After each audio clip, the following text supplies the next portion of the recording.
Mga Salmo Kapitulo 10. Pag-ampo alang sa hustisya. O Ginoo, nganong nagpalayo ka man kanako, nganong gipasagdan mo man ako sa panahon sa kalisdanan. Ang mga dautan mapahitason o gilutos nila ang mga kabos.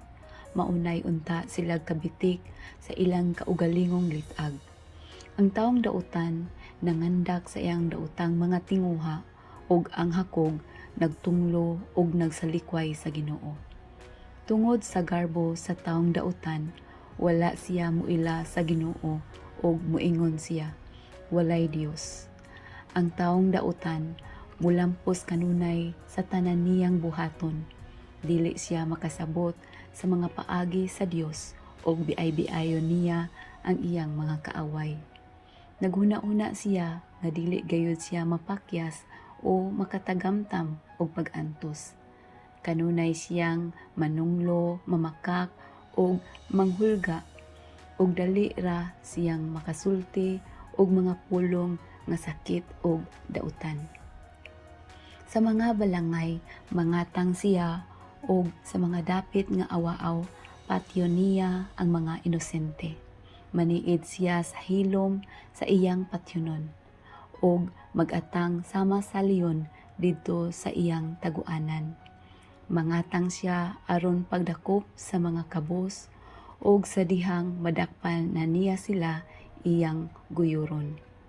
Pinaagi sa iyang kabangis, gidugmok niya ang mga alaot niyang dinakpan.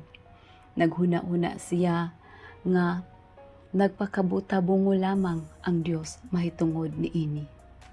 O Ginoo, siluti ang mga dautan, ayaw pasagdi ang mga dinaog-daog o Dios.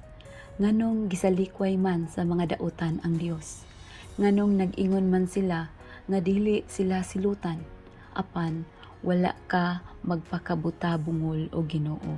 Nakita mo ang mga kaguol ug pag-antos ug andam ka kanunay sa pagtabang. Ikaw ang gisaligan sa mga alaot kay matinabangon ka man sa mga nawad-ag amahan. Dugmo ka ang gahom sa mga dautan ug siluti sila sa ilang kangilad hangtod nga dili na nila kini buhaton.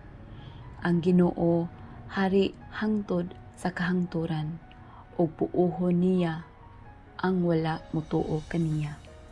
Ikaw o Ginoo mamati gayud sa pangaliya sa mga malumo ug mudasig kanila. Muhata gayud ikaw og hustisya ngadto sa mga wala nay amahan ug sa mga dinaog-daog aron dili na sila hulgaon sa mga tawo.